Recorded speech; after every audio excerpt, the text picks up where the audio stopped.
முதல் சுற்றில் இப்படி குட்டி பசங்களாக வருவது பார்க்க மகிழ்ச்சியாக இருக்கிறது.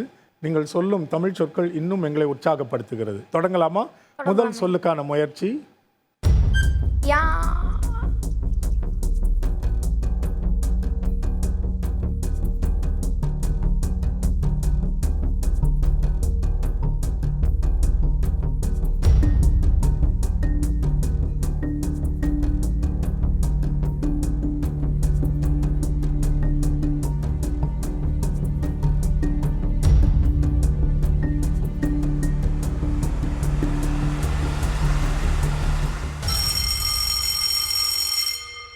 யா என்கிற எழுத்து கொண்டு தொடங்குகிற 3 எழுத்து சொற்கள் குறைவுன்னு நினைக்கிறேன் நீ.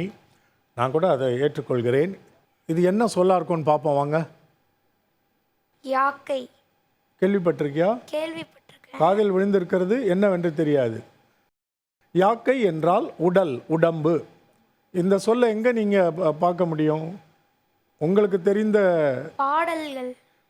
எது? திரைப்பட பாடல். தமிழ் பாடல்கள்.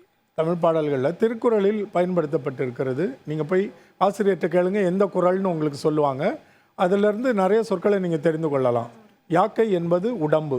சரி, அடுத்த சொல்லுக்கு பார்க்கலாமா? நிலவு. நிலவு.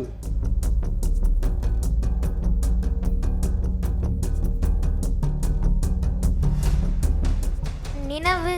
நினைவு. 8 மதிப்பெண்கள். இதில் பாதி எனக்கு வரணும். நீ நினைவுன்னு சொன்ன, உனக்கு உதவி செய்த நினைவுன்னு, அது சரியாயிடுச்சு. நன்றி ஐயா. ஓகே, இறுதி சொல்லுக்கு போகலாமா? போலாம். பொறுமை. பொறுமை. அழகான சொல்.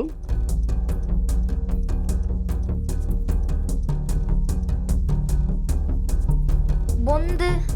பொந்து. 8 மதிப்பெண்கள். அருமையா பயிற்சி எடுத்துட்டு வந்திருக்கிறியே.